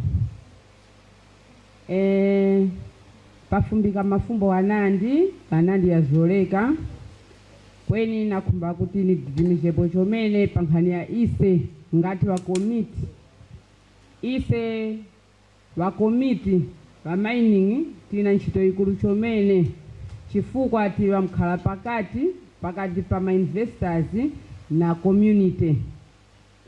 Masuzo akalipo bridge likuwa ise kweniso tikuyenera kuonesesa kuti customer investors ivo vatiphalira vakupanga kweniso kasi mawekazi vakovwirika kasi maufulu yitu wakukwanirisika. Ndilo ni ntchito ikulu chomene tinayo ise sonya nkhumba unijolepo pa mama awo vamama va mele japi vamuyoya kuti ngati kuchigawo chawo kwawo uku kusangira suzo la kuti likutondeka kuvwirika ise kukwitu kwa tiye wasambo kukama suzo anandi abwana winga wanganivira kukaboni kweni ise ngati komiti tikakhalanga pakati kumazanga masuzo pakati pa ma investors na community. Chifukwa community yikumanya ya size ya mgodi wo uli kukwawo kwenye kusinyaki upanga demand utizengeri chipataya mutipangiri chinthu chikulu chomene icho investor yula panji pa level yake angakwanirisa cha kweni ise tikuya bakhala pakati kubaphalira wa community kuti apa vili nthe vantu sono vakuchipulikisa makola wake kweniso maufulu sono vazimayi vantu vakugwira ntchito vakwamba kuvwirika. Ma investors juzi yakakananga kuti akumanenge na ise ta komiti kukhala tose pa umozi kweso tukumana nao juzi para ise ta vachema vakatumanga nthumi lutaninge ise vagondwe tikuwamanyaso yayi vajere tikuwamanya yayi so vajere tivafumbenge kuti imwe kamuna vausomeresheka vauti imwe mpangiri mgodi vajere vangatipusika nthumile ngatipusika vilipo katolani nokwizako so ise ngati komiti chifo apa nadandaula chomene chifo chakuti takumanga ma investors divina umuno tiyoyeshanenge face to face kweniso pati kudandaula vapulikenge veka kulusha kwa kuti tiyoyenge muno vakavipulikiri pa air vikuya makola cha sono kuchigawo chakwina I think kuli komiti mbande ADC mafuma mbande ADC kapolo komiti iliko ya mgodi uweni wake ngwakuti tili na migodi yake iyo ikatanga kujulika before komiti indapangiki sono suzo ni ilo kweni awo vanyitu migodi ijulikenge sono komiti iliko vikutendenge makola wake kweni ise vikwendako nditu vikubantha chifukwa vali kumanya uwemu wako wana komiti pa TA level yeo chome.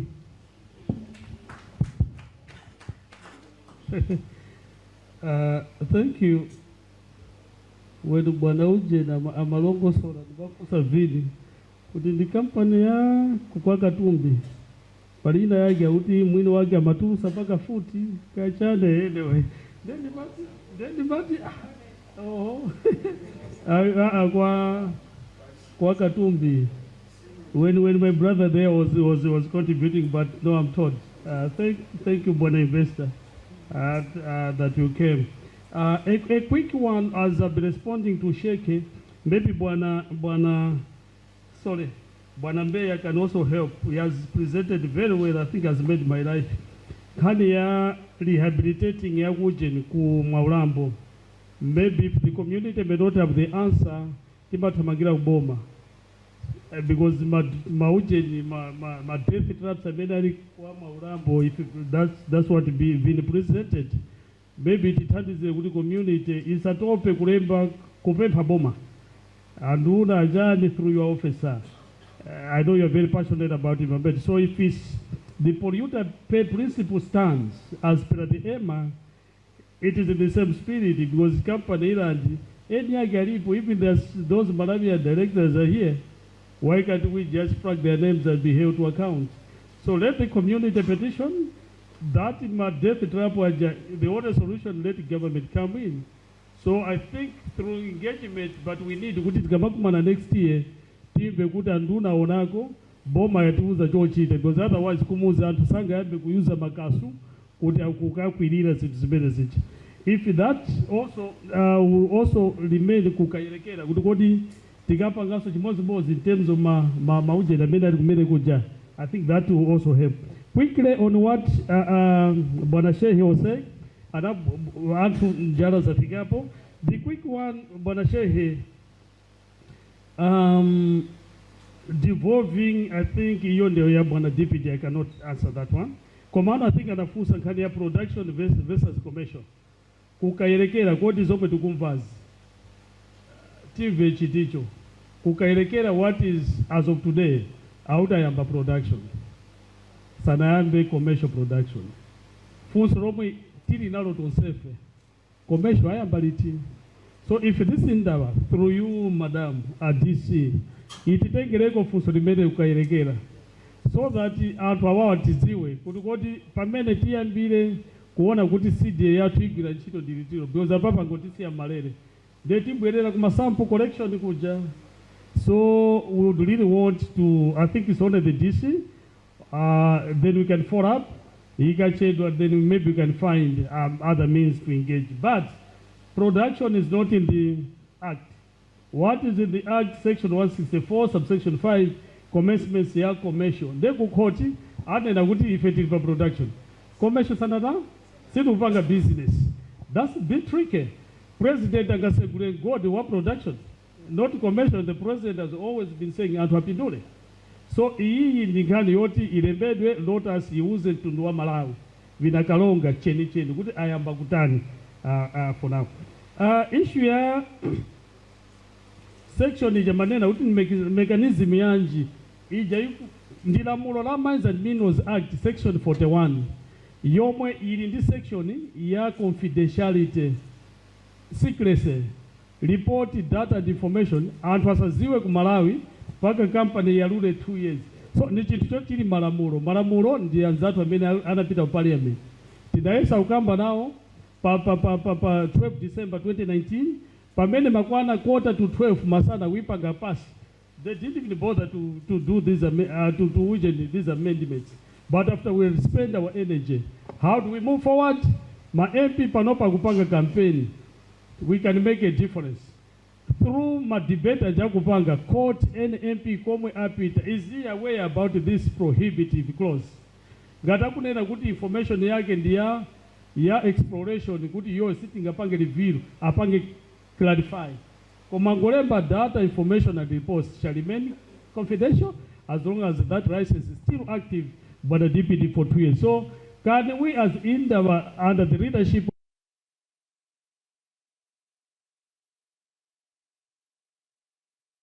Kuzuzu, pressure mounted on him, people in diaspora just kept on calling, don't sell your ngombe. They started raising money and came pro bono lawyers in the West Mafirwa and this one lawyer watching him, I mean, not Kumbo, no, not Jigosa, Tewu, Bright Tewu. The team, they have to say we have to provide the pro bono. So the issue when you're fighting a good fight, stand by the conviction. So just go. It wasn't only because some this senior government and some concerned citizens. We want the battle finally the last court to withdraw. So these issues, these people, they can come and steal even your blanket to bedroom, but just be strong and move forward. There was another issue to do with the Abana Manena, 1981 to 2020. What is Zinapangidwa Madara? Stakeholders, it's a political process. Any policy, the law is a political process. Is it there were interest behind? I have some literature, some books. Anyway, I enjoyed my study during when I was doing my upgrading. I share with the Venus sometimes. I have those that have done these issues are political process, there are interest behind. Selfishness, motive yomwe ndiyo imapangisa kuti anthu ayike zinthu zoti iwo as if azakhala amuyaya ku parliament kumene koko. But there was no any good reason, but it can as well be advocated. But the whole idea, these guys had nothing but apart from protecting their interests. Last Friday, I think Bwana Mbe, I thought would I but I think if you ask us from the civil society, and even you, Vin answered in the morning, was it in the morning? FPIC is the way to go, stand by FPIC. Kwani Mabwela ndi Nwayani, tikuziwe ni we don't let them go back. Koma chimene chocho mkhale mozi ndi mafumu. To the point yoti chimene chocho mkamaima, just stand. Otherwise, ndondomeko yake is very clear. Asa anabwele kumene koko, pasidwe license exploration, aone kuti kwati palipo can he go with his large bankable feasibility. Party process indeed to Bodambe that's his office. Last time, Madam Moderator, I just want to salute you, comrades. You've been a fantastic group. Keep fighting the good fight. We can win. Mining is the way to go. But in Malawi, if we are to go by the theme, we are far from real meaningful benefiting from the sector. How do we benefit? Can we be thinking in terms of the model to make sure that decentralization is chitike? Awawa nkhani za CDS zisakhale kuma large scale, even kuma medium. And to adiwe mafulu in terms of business and human rights, issues of environment.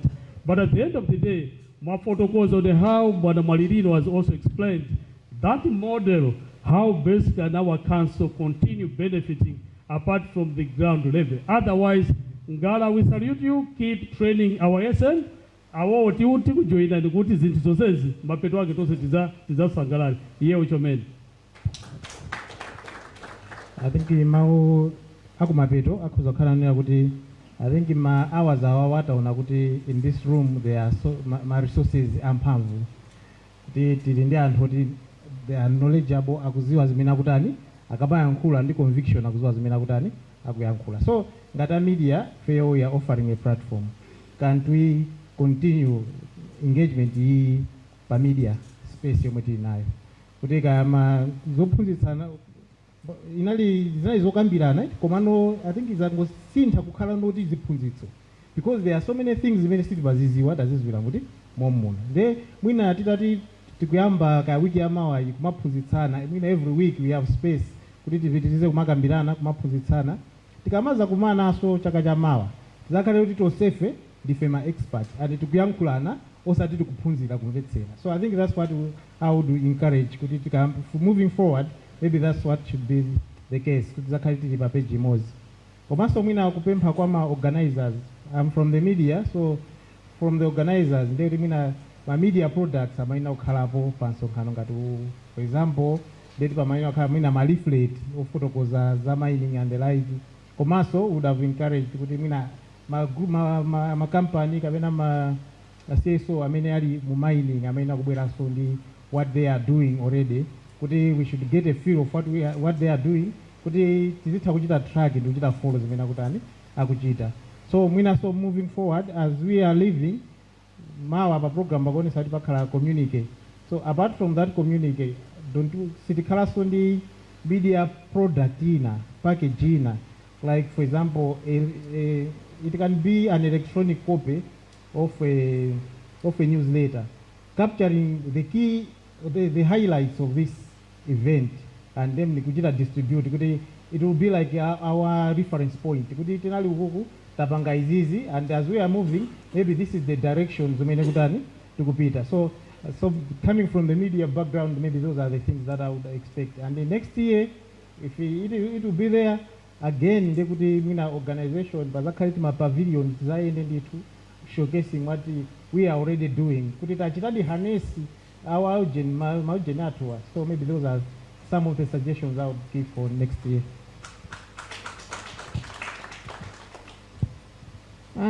Ziko mwambiri. Ine ndinali ndi I think mafuso awiri amene amafunika mwina clarity kandi kanayoti makomenti yoyamba linali ya issues of grievances kunena kuti kodi pa district amatipeza ndipo timapangako chani. Ndingonena kuti kwambiri mmene ananenera Bwana Mbeye from environment kunena kuti at community level we also have committees that are supposed to deal with my grievances. Koma ma grievances amenewo akaoneka kuti pa community level akanika amatha kutipeza ife ku district ndipo timatha kupita ku community eko ndikakambirana nawo ndikupanga way forward. Kunali ntopeka chisanzo kunali issue kwa GVH Katumbi ndi CMG. Kunali ma issues onoti anamba okambirana kalekale mwina sizimathandiza, but with in conjunction and in collaboration with CCJP tinatha kupita akuluakulu aku district kupita kumene koko ndikapanga resolve ma issues amene analiko. So ngati district timapanga zimenezo, koma pamakhala ma issues ena that are related to labor ndekuti anzathu a office ya labor ndi amenenso amatha kutipangira hando. Ma issues ena a environment ndekuti a environment amatipangira hando, koma ofunika kuti district ipite ngati committee amakhalaponso ndipo timatha kupita ku community. Issue ina inali ya devolving mining, kuti ene room for devolving mining. Issue of devolving powers to council starts with the central government. We have decentralization policy. Each and every ministry knows kunena kuti this needs to be fulfilled at district level. So the ministry responsible in conjunction with Minister of Local Government amene akunena kuti akhale ndi zokambirana if they're in the process of devolving that sector. Akakhala kunena kuti ali ready and they are supposed to kutumiza anthu awo amalembaso circular kunena kuti tapanga devolve our powers and we are sending officers to the district council. I can give example Kulanzi panali ma issues ena onena kuti timachita kutenga mwina anthu kuchokera ku regional level abwere ku district azagwire ntchito imeneyo, but now the Minister of Lands has devolved even my individuals ndi ma land clerk, ma land registrar, tili now muno ma land surveyor, so much that unena kuti those things we can access them mu district muno silingathe kupita kutali. So we are hoping and believing that one day also the Ministry of Mining is also going to do the same, where we are going to have an officer special for mining. But for now, timangobwerekera nzathu aku environment ndi aku labor to be dealing with issues of mining. But that gap is really filled, and we believe kuti one day we will also have officers from mining at district level. Chinaso chimene ndimafuna ndingokomenta komalizira anzathu ama ADC ndinu maso a council ku community. Anzathu ama mining amatha kutionjeza zitukuko zosiyana-siyana kuti apanga. Chonde akamapanga zitukuko zimenezo, let's register them with council. CMG afuna atimangire school. Pa school sifuna atimangire school block pa school yakuti. Zimathandizira kunena kuti anzathu a public works azithaso kupita kukaona ntchito ija kunena kuti kodi akutimangira chitukuko chokhazikika kapena akupanga zinthu za substandard work, because if they are doing substandard work it's the responsibility of council kuwauza kunena kuti ayi contractor wanu usakumanga zinthu zabwino mwina structure ayi itaungokhala ka 2 years itozagwera ana. So whatever zitukuko zimene ma mining companies akubweretsa tiyeni tikhale maso a council tizinena nkhani mwinaso ya maboho ziti ndi anzathu aoda amatha kukaonanso kuti kodi malo amene afuna akumbe boho ndoyenerera kapena ayi.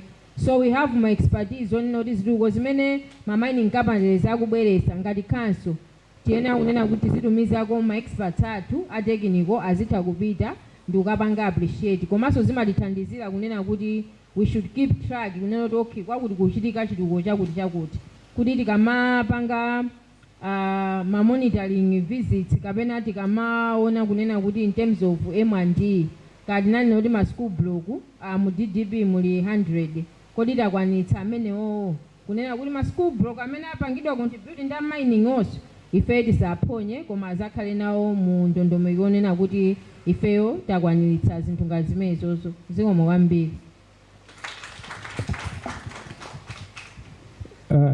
Yewo chomene. On the financial perspective, I think pangwa issues awiri when maybe there will be just a minute to comment pa issue nyaki pangwa korezi swanyani. Ningati pasanka ma take away yanandi from this meeting. It's not only been interactive, but in my view, it's been consultative, insightful. We've gotten a lot of feedback. Maybe in the next meeting, much as Vangwizanga ni ma assignments yai, but we regard them as assignments, especially issue ya ngufuma ya kutikapa ndrama izatoleleka.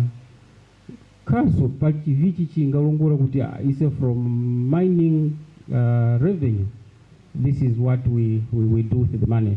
So it's all about recycling what we get from a certain section, which is a very important aspect. And the DC Mulipano, let's take this issue seriously. The impact has to be seen. Not only in terms of what we get or what are they giving us, but in terms of what we are doing with what we get from the mining section.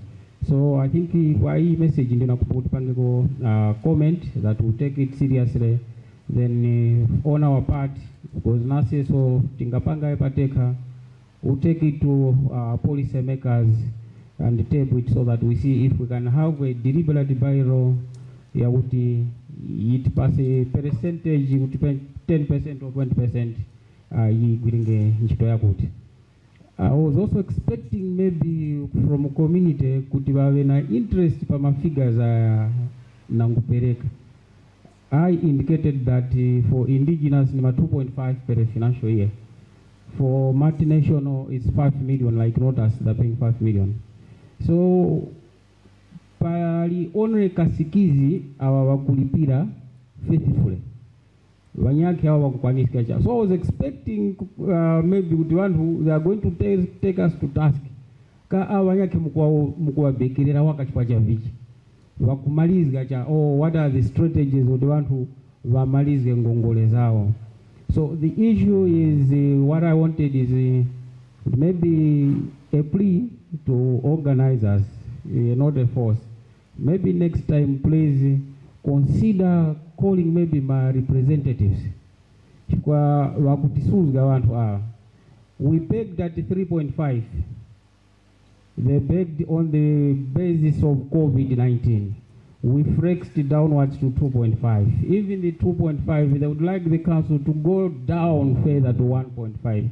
And this is what they are paying minus the council's approval. So they are resisting 2.5, which is what Kamulemberanikale. We gave them feedback. This is about the policy, and we don't bend the policies within a financial year. This is what we do, but they want us to do that. So it's just a plea. Maybe next time if we can have one or two, because they have a chair with Mr. Jerry. If he's absent, he can send a representative to be amongst us, so that maybe Masoud Wana said kwa now waiting up for voice. My brother Kumasinda Kula Ungpanga for a very important issue, listing. Listing helps. Malawi Stock Exchange. Some of us, we might be civil servants, but upstairs here we think investment. Was I have to plan for my next life, so it will offer a better platform for myself and my kids or my family when it comes to portfolio. But still more, I have to think, okay, where do I buy shares? We have, I think I profiled, we have about 12, not 13. It's only Kairekela. So it means in the context of investment, we are getting a raw deal. It's not about their own visibility. No. But what about the citizens of Karonga. What about Malawians?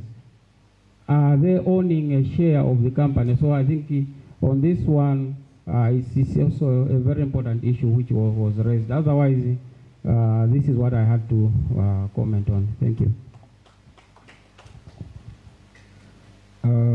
Ziko mwambiri, I think fusolanga ndilimozi inalonena kuti mukatolera ma human rights violation osewo. So what? Mangokhala ashehe, that's not the case. As CCJP, I will give you an example. Kuti titadolera ma human rights violation migodi ingapo imene ndachula, including that at one of the mine mugodi anthu ena yake unagwera, and utagwera they became disabled kuti sangagwira china chilichonse sangalime. They were just staying, and the mwini wake mugodi was not able to pay them, to compensate them, because ngozi ikachitewa mugodi, we expect someone to be compensated. And the Antwena, they were being paid around the 32,000, if not 42,000. Ndima issues ya environment amenenda panga highlight paja. As the CCJP, in collaboration with Anzatu Aboma, Namona Chawinga is not around. Mr. Chawinga, we try to engage the investor. Sana timvere, ndipamene maybe abwana kosa mwama pangalezi issue ya kuti kwina kwake timafuna kuomberedwa. It's me, amene amafuna kundiombera, because the same issues timamene timapanga push. So we reported this issue to Malawi Human Rights Commission, and they came in to investigate. Anabanga investigate my issues also, and they released the report.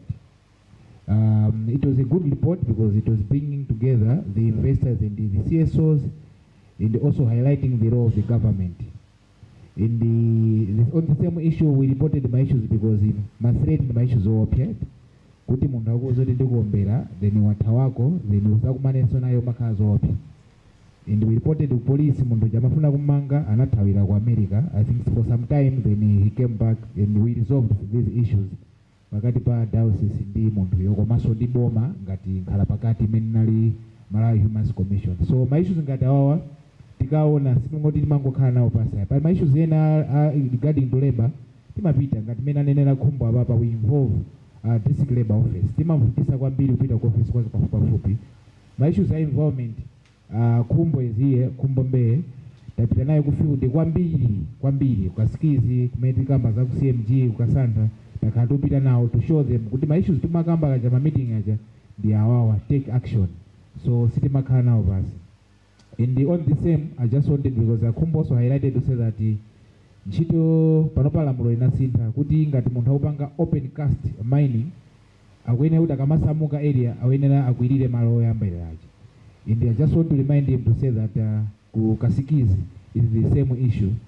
Tili mapiti akulu kwambiri pamene poyamba investor uja makumba very close to 50 meters ndi pa school. We advocated kuti asamuke, anasamuka. Indimaza jakadalipo paja paka panopa. So it will be a good time for maybe Anzatu involvement kuti akaendele koso to ensure that ntchito imene tikukambira na baba atakwirira kwa mwachangu, because it is very close to school. Ana kumapita kosamba ng'ombe zikumapita konkuja upezekaso anthu akulu uso kumapita so kasamba maza menaji. So ni maissues onena kuti maybe tisopanga so highlight. So that's how we handle my issues tikalambira. Ziko mwambiri. Manja mwao haitebo yonse. Thank you very much. At this point, panel discussion yathu yatera pamenepa. Zochitika za tsiku la lero zatera pamenepa. Zonse zomwe timakambirana kuyambira poyambirira mpaka na panopa, we have people who are documenting. Tomorrow, tisanachoke, there will be a communique from this team. And ikhala kuti anthu amene amalemba awo adzatiwerengera what they have picked from our discussions. Ndetizazivomereza and ndikuzisayinira. So panthawi ino ndipemphe Lusungu tipange address za program ya mawa komanso and a few areas zimene anthu ena amandisina nkhutu zoti inenso sindingayankhe atiyankha lusungu, and finally ask for a person who is going to close the meeting with a prayer. Over to you. Thank you. I was actually wondering whether she has worked for some radio or TV station before. She has really done an amazing job, isn't it? Why don't we all appreciate her one more time with flowers, with claps? Tayamika kwambiri ya dona magwira ntchito yabwino kwambiri. Komanso ndiyamikire all of our speakers, all of our panelists for being very, very generous with the information. Atigawira zinthu zambiri zomwe sili maziziwa, but they have also ably answered our questions, our concerns, and agwira ntchito yabwino kwambiri. Now also tienti aombere mmanja. Zikomo kwambiri, we appreciate you all. Komanso ndikufuna tiyamikire anzathu aluntha ndi ama media houses onse omwe abwera ndikukhala nafe panopa. Ena taona kale ayika nkhanizi pamasamba awo amchezo aluntha kutereko zili live, anzathu enaso akadalemba, ena atumiza kale. Tenti aombere mmanja.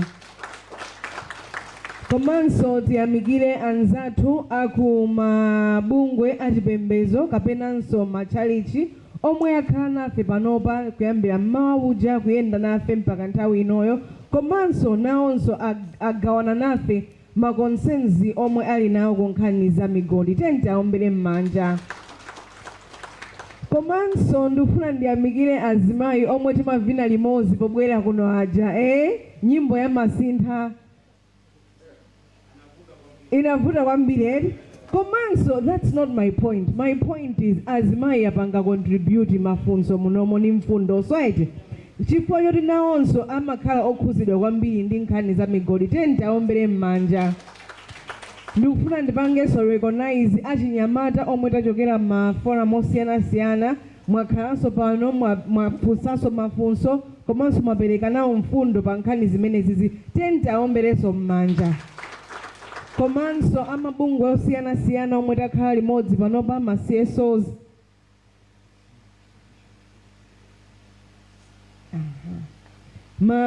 mabungwe osiyanasiyana, komanso azibambo ndi ena tonse omwe tili panopa. Tenti tonse tiziombere mmanja.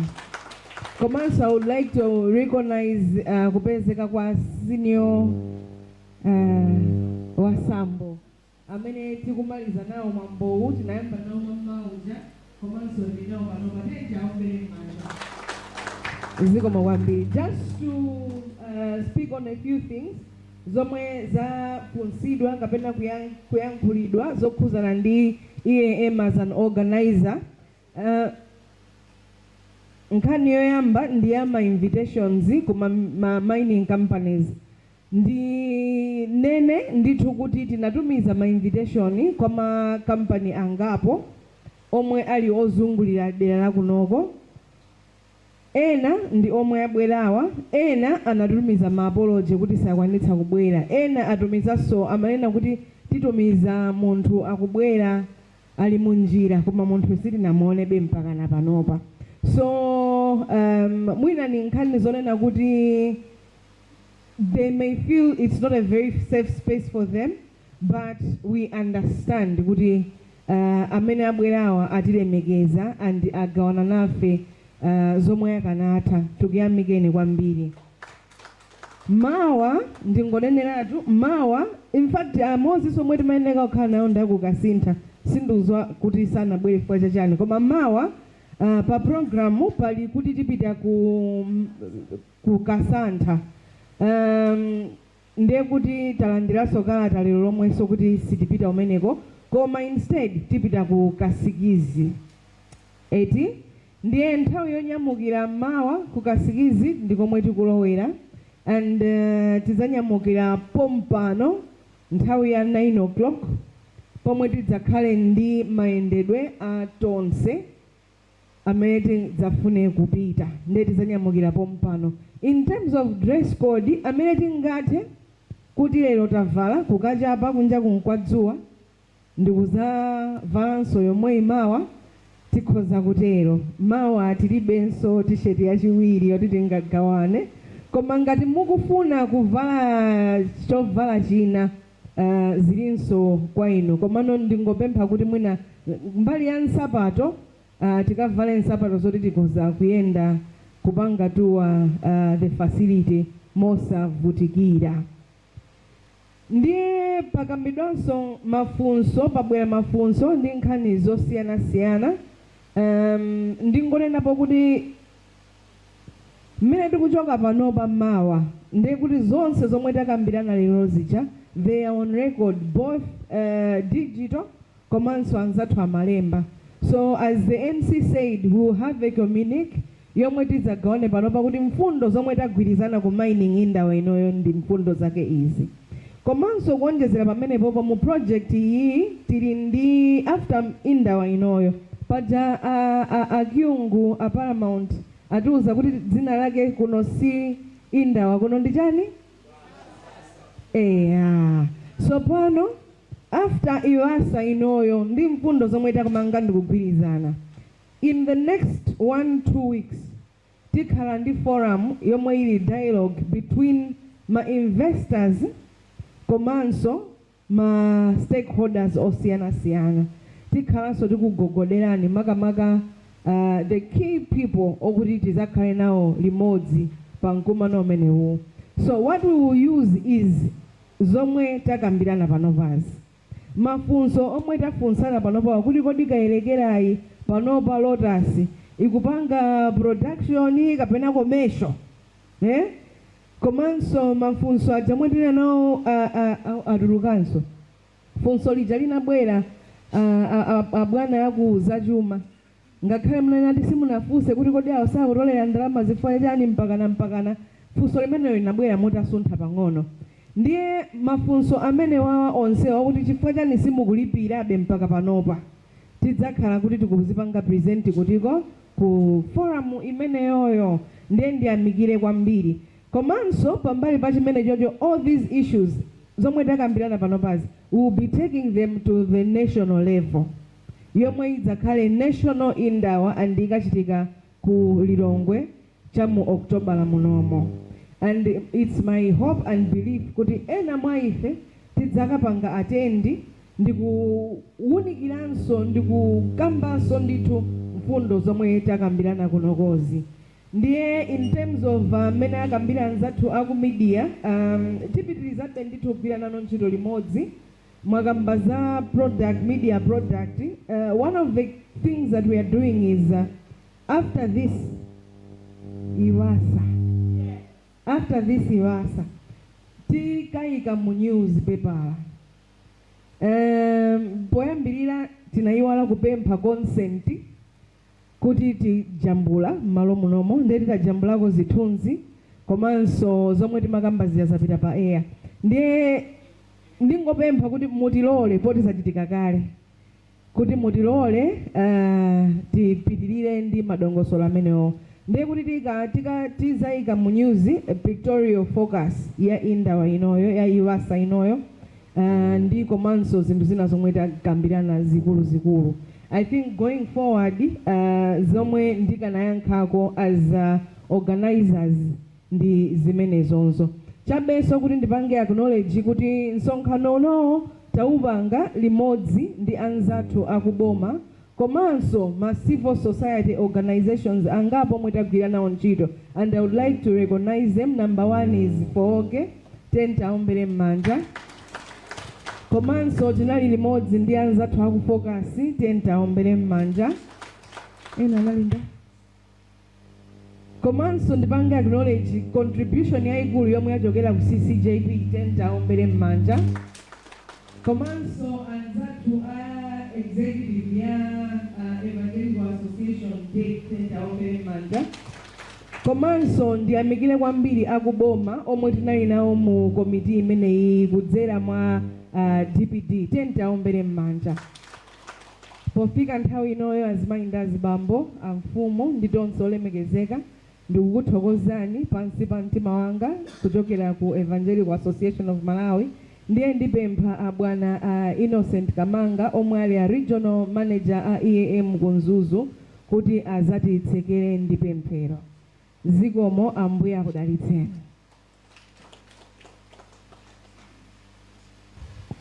Tisanapemphere bati tiyamikireso kwambiri kuti zonse zatheka chifukwa cha our partners NCA komanso DCA amene akhala kuyenda nafe kwa zaka zambiri mpaka pano akuyenda benafe. Tikuthokoza kwambiri ya zonse zimene mwakhala mukuchitira kuyendera limodzi. Zikomo kwambiri. Komanso CM yokha tili ndi anzathu a SPRODETA amene ali our lead kuno ku Karonga. Zikomo kwambiri. Malawi Human Rights, zikomo kwambiri. Tiyeni tipitirizebe kuyendera limodzi. Tiyeni tipemphereni. Wokoma mtima ndini Yehova Mulungu mwini moyo mwini zonse chilengedwe chonse. Tikuyamikani tikutamandani Mulungu wa moyo. Ife timangoganizira chabe koma wachisomo chanu zonse zatheka tayambapo ulendo wathu. Ambuye mukalemekezeke. Zikomo Ambuye chifukwa zonse zimene zachitika malo ano. Tikuyamikani tikuthokozani chifukwa atsogoleri athu amene akhala kutisogolera mu zonse zimene zakhala zikuchitika. Komanso Ambuye tikuchoka malo ano tikupemphani mfumu ya chisomo kuti mtendere wanu umene uposa zonse usunge mitima yathu nayikhazikitsa mwa inu Ambuye wathu Yesu Khristu nthawi zonse. Tsono chisomo cha Ambuye wathu Yesu Khristu komanso chikondi cha Mulungu Atate ndi chiyanjano chokoma cha Mzimu Woyera zitisunge ndi kutisamalira nthawi zonse mu dzina la Ambuye wathu Yesu Khristu. Amen.